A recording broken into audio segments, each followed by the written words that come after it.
Di video kali ini kita akan membahas bagaimana cara membuat calculate field. Calculate field merupakan field yang berisi rumus atau perhitungan di dalamnya. Jadi pada saat penginsertan data tidak perlu memasukkan data di bagian calculate field karena datanya akan langsung terisi secara otomatis karena kan sudah ada rumus di dalam field tersebut. Kita masih menggunakan database kita dari pertemuan-pertemuan sebelumnya, yaitu database jual beli HP.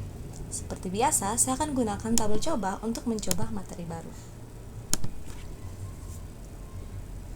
Jadi kita perlu membuat satu field yang nantinya field tersebut akan berisi rumus. Perlu diingat bagi kalian yang masih menggunakan Microsoft Access versi 2010 ke bawah, segeralah upgrade Microsoft Office kalian karena di 2007 ke bawah tidak ada fitur calculate field.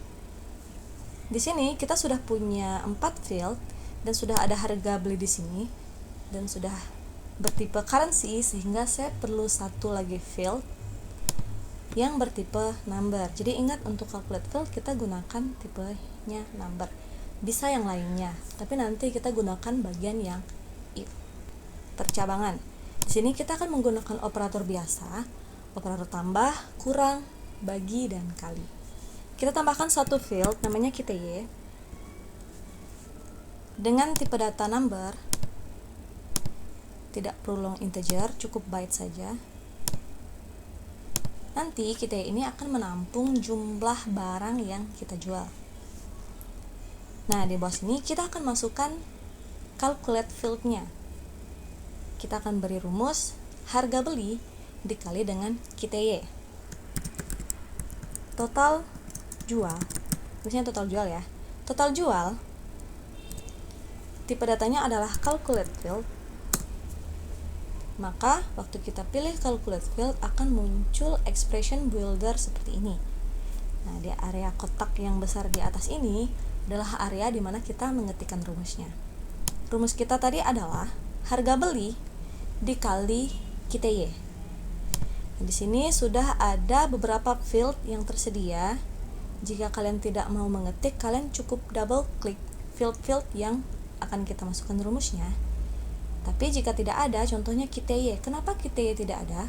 Karena QTY baru kita buat dan tabel ini belum sempat kita simpan. Oleh karena itu, QTY masih belum akan tampil di area expression kategoris ini. Apakah boleh diketik manual, Bu? Bisa. Asalkan ingat, untuk mengetikkan field name, kalian harus gunakan kurung siku. Berarti, rumusnya adalah harga beli dikali, ingat ya, kali gunakan tanda bintang.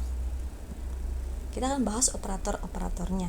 Tambah gunakan tambah biasa, kurang gunakan minus biasa, kali gunakan tanda bintang, bagi gunakan garis miring.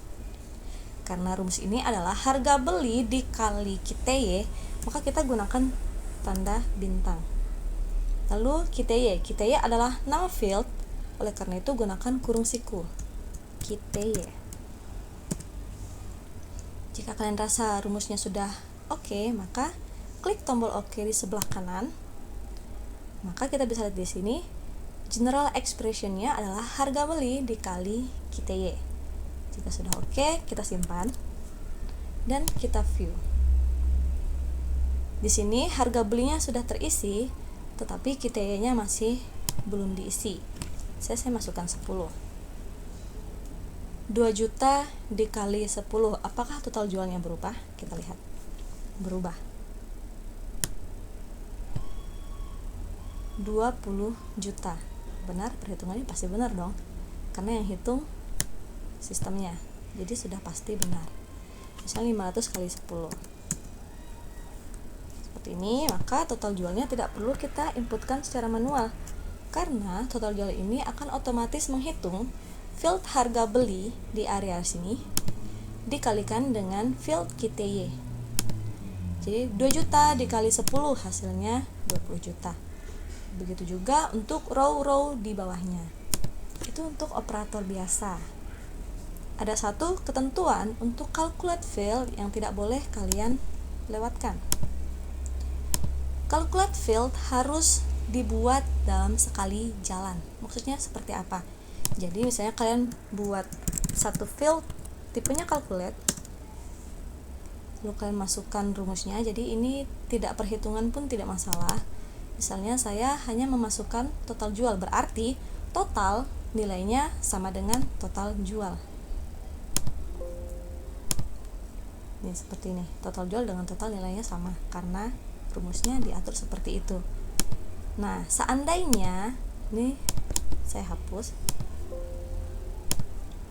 Seandainya total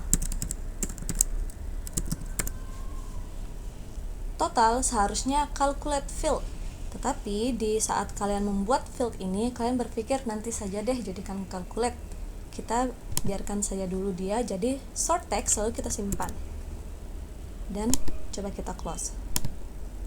Lalu suatu saat kalian akan membuat si total ini menjadi calculate, maka di sini kalian gantilah dia jadi calculate dan masukkan rumus. Lihat seperti yang saya bilang tadi, karena tabelnya sudah disimpan, maka field yang baru kita masukkan itu akan langsung muncul di bagian expression categories. Kita ulang, harga beli. Ini saya salah klik ya. Harga beli dikali dengan KTY. Oke. Nah, lalu akan muncul pesan error. Kenapa? Total ini tidak bisa kita jadikan calculate field. Kenapa? Karena sebelumnya sudah kalian atur menjadi text dan kalian simpan tabelnya. Lalu kalian akan buat dia jadi calculate. Jelas tidak bisa. Karena tipe data calculate ini harus tipe data yang di create saat itu juga. Jadi saat kalian buat total itu langsung jadikan calculate. Jangan dijadikan number dulu atau teks dulu dan lain sebagainya. Baru nanti di kemudian hari kalian gantilah tipe datanya jadi calculate. Itu tidak bisa. Seandainya total 2 awalnya kita jadikan short text, lalu size-nya 20. Ini kan artinya kita jadikan dia teks dan sudah kita atur size-nya, tetapi belum kita simpan. Jadi database ini belum saya simpan loh ya. Lalu ada perubahan, saya tidak mau jadikan dia teks, tapi saya mau jadikan dia calculate dengan rumus harga beli dibagi KTY. Oke. Apakah bisa? Bisa. Selama tabel itu belum disimpan. Jika tabelnya sudah disimpan dengan tipe data lain, lalu suatu saat kalian buka tabelnya kembali, desain kembali, dan kalian ganti menjadi calculate, itu tidak akan berhasil. Karena calculate harus di set saat itu juga. Itu maksudnya. Kemudian jika memang kalian telah melakukan kesalahan, seharusnya total ini adalah calculate, tapi saya kemarin lupa mengganti ini menjadi calculate. Nah, kalian tinggal hapus saja. Jadi solusinya adalah kalian hapus field yang tidak kalian gunakan ini. Jadi total ini salah kan? Karena dia teks, harusnya dia calculate. Maka ini tidak bisa kita gunakan lagi dan harus kita hapus rumusnya.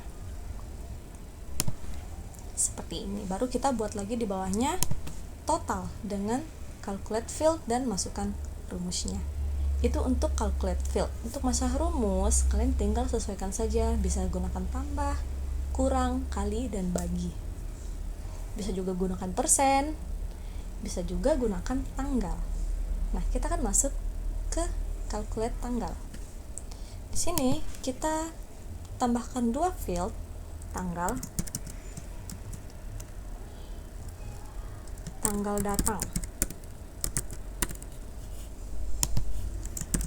tanggal pulang.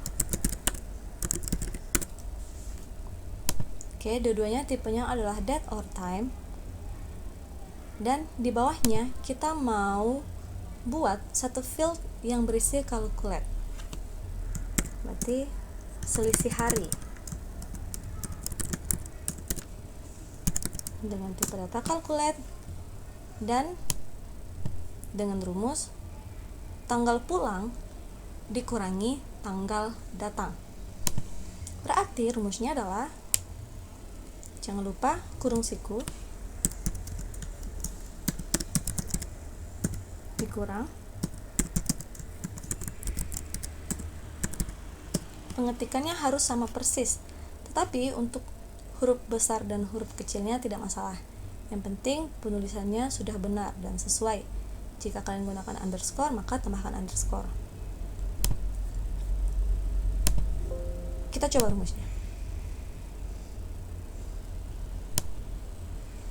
Di sini kita akan inputkan tanggal datangnya, misalnya tanggal 22 dan tanggal pulangnya adalah tanggal 24. Berarti berapa selisih hari?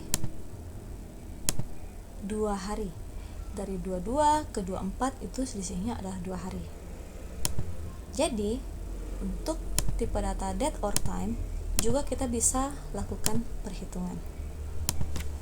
22 ke 29 itu selisihnya ada 7 hari. Ini untuk calculate field. Sampai di sini materi kita pada video kali ini. Di video selanjutnya kita akan bahas bagaimana cara membuat relasi antar tabel, membuat atau menentukan foreign key, dan bagaimana cara membuat lookup wizard atau combo box dengan menggunakan Microsoft Access. Tapi sebelum itu, kalian diharuskan untuk membuat tabel baru. Di sini sudah ada 3 master pelanggan, master barang, dan master supplier. Selanjutnya, kita masukkan 2 tabel tambahan. Yang pertama adalah tabel jual, dan yang kedua adalah tabel detail jual. Di tabel jual, inputannya adalah nomor faktur sebagai primary key, lalu tanggal faktur dengan tipe tanggal, dan atur format tanggalnya menjadi 2 digit tanggal, 2 bulan, dan 4 digit tahun, pakai strip supaya lebih rapi. Selanjutnya di kolom ketiga kita masukkan primary key dari tabel pelanggan. Kita masukkan yang namanya kode pelanggan. Kita cek di sini namanya kode underscore pelanggan.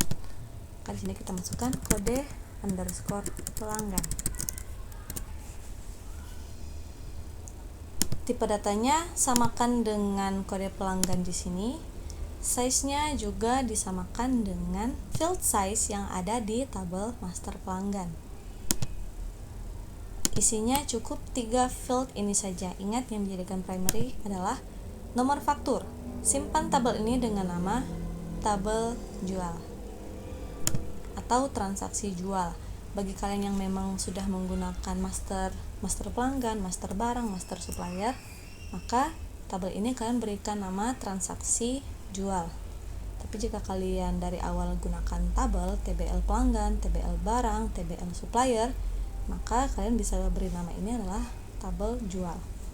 Selanjutnya, buat tabel baru, namanya adalah tabel DT jual atau tabel detail jual yang berisi nomor faktur, lalu kode barang. Nah, kode barang ini sesuaikan dengan kode barang yang ada di tabel barang.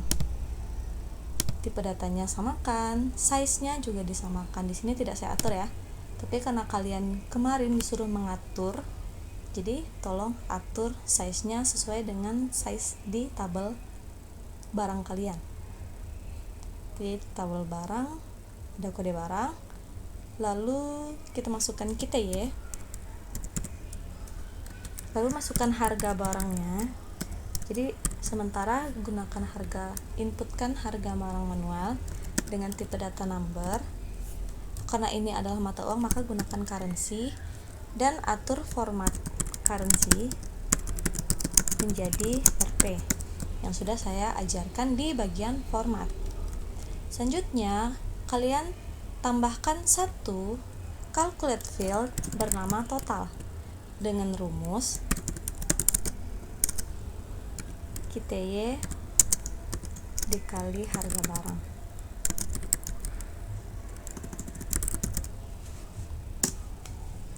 Nah, jadi tambahkan 2 tabel baru di database kalian. Yang ini kalian beri nama, saya simpan ya, TBL jual. Di sini saya harus menentukan primary key karena nomor faktor adalah primary, maka kita beri primary. Simpan tabel jual. Lalu di tabel ini nomor faktur, kode barang, QTY, harga barang total. Apakah ada di antaranya yang bisa kita jadikan primary key? Tidak ada. Kenapa? Karena nomor faktur ini adalah primary key di tabel jual. Ya kan? Lalu kode barang adalah primary key di tabel barang. QTY tidak bisa kita jadikan primary key. Harga tidak bisa, total tidak bisa. Oleh karena itu, tabel DT jual kalian simpan tanpa primary key. Jadi waktu kalian tekan OK, lalu di sini ditanyakan apakah kita mau buat primary key-nya, pilih no.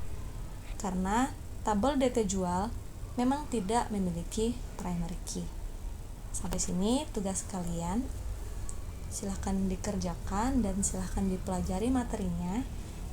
Selamat belajar.